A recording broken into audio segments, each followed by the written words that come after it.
ದೇಹದ ಭಾಗಗಳು. ತಲೆ ಅಥವಾ ಶಿರ. ಇದು ದೊಡ್ಡದಾಗಿದೆ ಹಾಗೂ ಗುಂಡಗಿದೆ. ಇದು ನಮ್ಮ ದೇಹದ ಅತ್ಯಂತ ಮುಖ್ಯ ಭಾಗಗಳಲ್ಲಿ ಒಂದು.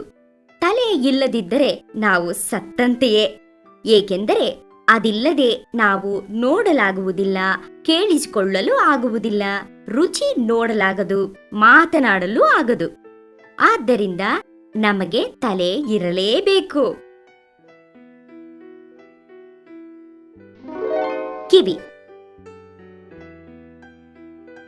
ನಮ್ಮ ತಲೆಯ 2 ಪಕ್ಕಗಳಲ್ಲಿ ಕಿವಿಗಳಿವೆ. ಈ ಕಿವಿಯ ಮೂಲಕ ಈ ಪ್ರಪಂಚದಲ್ಲಿರುವ ಮಧುರವಾದ ಶಬ್ದಗಳನ್ನು ಆಲಿಸಬಹುದು. ಶಬ್ದಗಳು ಎಂದರೆ ನಮ್ಮ ಕುಟುಂಬದವರ ಮಾತುಗಳು, ಸಂಗೀತ, ರಸ್ತೆಯ ಮೇಲೆ ಬರುವ ಶಬ್ದಗಳು. ಯಾವುದಾದರೂ ವಾಹನ ಬರುತ್ತಿದ್ದರೆ ಅದು ನಮಗೆ ಕೇಳಿಸಿ ನಾವು ಪಕ್ಕಕ್ಕೆ ಸರಿಯಲು ಈ ಕಿವಿ ಬೇಕು.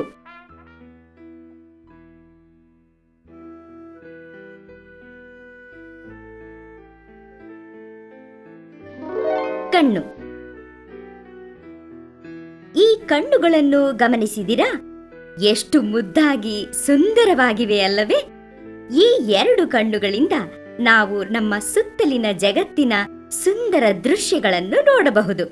ಬೆಳಕು, ಕತ್ತಲೆ, ಬಣ್ಣಗಳು, ಚಿತ್ರಗಳು, ಜನ ಏನೆಲ್ಲ ನೋಡಬಹುದು.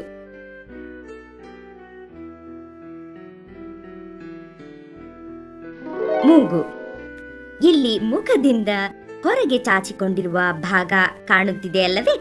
ಅದನ್ನೇ ಮೂಗು ಎನ್ನುತ್ತಾರೆ. ಈ ಮೂಗಿನ ಸಹಾಯದಿಂದ ನಾವು ವಸ್ತುಗಳ ವಾಸನೆ ಗುರುತಿಸಬಹುದು.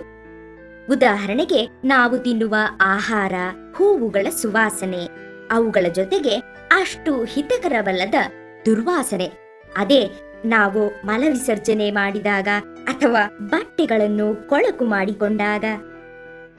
ಆಹಾರ ತಿನ್ನುವ ಮುನ್ನವೇ ವಾಸನೆಯಿಂದಲೇ ನಾವು ಅದನ್ನು ಗುರುತಿಸಬಹುದು.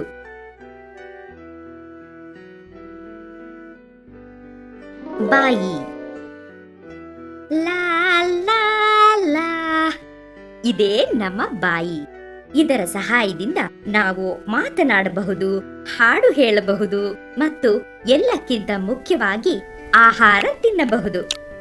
ಈ ಬಾಯಿಯ ಮೂಲಕ ನಾವು ಸೇವಿಸುವ ಆಹಾರದ ರುಚಿಯನ್ನು ತಿಳಿಯಬಹುದು.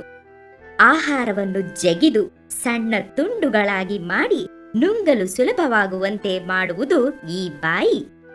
ಕೆಲವೊಮ್ಮೆ ನಮಗೆ ಕೋಪ ಬಂದಿದ್ದರೆ ಜೋರಾಗಿ ಅಳುವ ಮೂಲಕ ಅಥವಾ ಕೂಗುವ ಮೂಲಕ ನಮ್ಮ ಭಾವನೆಯನ್ನು ಅಪ್ಪ ಅಮ್ಮನಿಗೆ ತಿಳಿಸಲೂ ಸಹ ಈ ಬಾಯಿ ಸಹಾಯ ಮಾಡುತ್ತದೆ. ನೋಡಿದಿರಾ, ಈ ಬಾಯಿ ಎಷ್ಟೆಲ್ಲಾ ಕೆಲಸ ಮಾಡುತ್ತದೆ. ಚರ್ಮ. ಈ ಚರ್ಮ ನಮ್ಮ ದೇಹದ ಅತ್ಯಂತ ಮೇಲ್ಭಾಗವಾದ ತಲೆಯಿಂದ ಹಿಡಿದು ಕೆಳಭಾಗದ ಪಾದಗಳವರೆಗೆ ಸಂಪೂರ್ಣ ದೇಹವನ್ನು ಮುಚ್ಚುವಂತ ಒಂದು ಹೊದಿಕೆ. ನಮ್ಮ ದೇಹದೊಳಕ್ಕೆ ಕ್ರಿಮಿಕೀಟಗಳು, ಧೂಳು ಹೋಗುವುದನ್ನು ತಡೆದು ನಮಗೆ ಕಾಯಿಲೆ ಬರದ ಹಾಗೆ ದೇಹವನ್ನು ರಕ್ಷಿಸುವ ಒಂದು ಕವಚ ಇದ್ದಂತೆ. ನಮ್ಮ ಚರ್ಮ ನಮ್ಮನ್ನು ಸೂರ್ಯನ ಶಾಖದಿಂದ, ಮಳೆಯಿಂದ, ಹಿಮದಿಂದ ಸಹ ಕಾಪಾಡುತ್ತದೆ.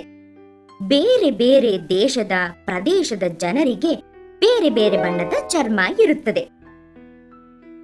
ಎಲ್ಲ ಬಣ್ಣಗಳು ಸುಂದರವೇ. ನಿಮ್ಮ ಚರ್ಮದ ಬಣ್ಣ ಯಾವುದು? ಸ್ವಲ್ಪ ಗಮನಿಸಿ. ನಿಮ್ಮ ಚರ್ಮ ಸುಂದರವಾಗಿದೆ ಎನಿಸುತ್ತಿಲ್ಲವೇ? ಖಂಡಿತವಾಗಿ.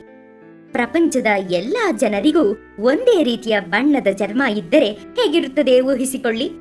ನೋಡಲು ಬೇಜಾರಾಗುತ್ತದೆ, ಮಜವೇ ಇರುವುದಿಲ್ಲ ಅಲ್ಲವೇ?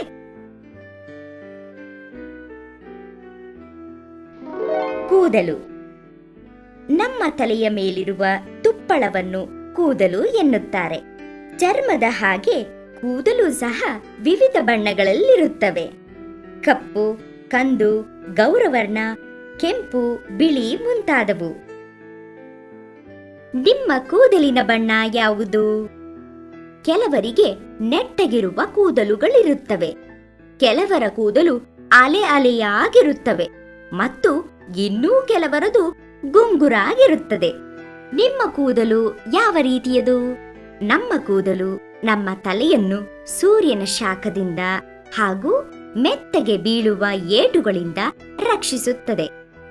ನಮ್ಮ ಕೂದಲನ್ನು ಬೇಕಾದ ಶೈಲಿಯಲ್ಲಿ ಬಾಚಿಕೊಳ್ಳಬಹುದು.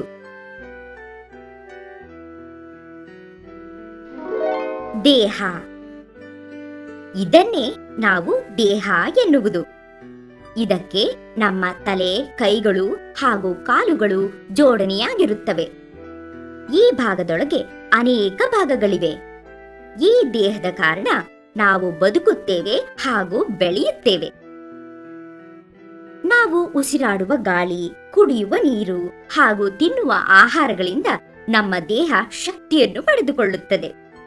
ನಾವು ಸೇವಿಸುವ ಆಹಾರ ಮತ್ತು ಕುಡಿಯುವ ನೀರಿನಿಂದ ಬೇಡವಾದ ಪದಾರ್ಥಗಳು ಮಲ ಹಾಗೂ ಮೂತ್ರದ ರೂಪದಲ್ಲಿ ದೇಹದಿಂದ ಹೊರಗೆ ಹಾಕಲ್ಪಡುತ್ತದೆ.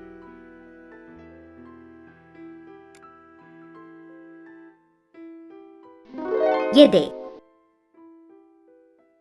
ದೇಹದ ಮೇಲ್ಭಾಗದ ಅರ್ಧವನ್ನು ಗಮನಿಸಿ. ಈಗ ಕಾಣುತ್ತಿದೆಯೇ? ಇದನ್ನೇ ನಮ್ಮ ಎದೆ ಭಾಗ ಎನ್ನುತ್ತಾರೆ. ಈ ಎದೆ ಭಾಗದಲ್ಲಿ ದೇಹದ ಕೆಲವು ಮುಖ್ಯವಾದ ಭಾಗಗಳಿವೆ. ನಾವು ಗಾಳಿಯನ್ನು ಒಳಗೆಳೆದುಕೊಂಡಾಗ ನಮ್ಮ ಎದೆ ಭಾಗ ಮೇಲೆ ಕೆಳಗೆ ಚಲಿಸುತ್ತದೆ. ಉಸಿರಾಡುವುದು ಬಹಳ ಮುಖ್ಯ, ಏಕೆಂದರೆ ನಾವು ಉಸಿರಾಡುವುದನ್ನು ನಿಲ್ಲಿಸಿದರೆ ಸತ್ತು ಹೋಗುತ್ತೇವೆ. ನಾವು ಬದುಕಿರುವ ಪ್ರತಿ ಕ್ಷಣವೂ ಉಸಿರಾಡುತ್ತೇವೆ.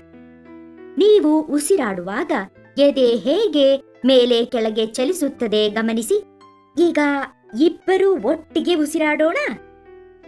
ಗಾಳಿ ಒಳಗೆಳೆದುಕೊಳ್ಳಿ. ಈಗ ಉಸಿರು ಹೊರಗೆ ಬಿಡಿ. ಆಹಾ, ಎಷ್ಟು ಹಿತವೆನಿಸುತ್ತದೆ ಅಲ್ಲವೇ?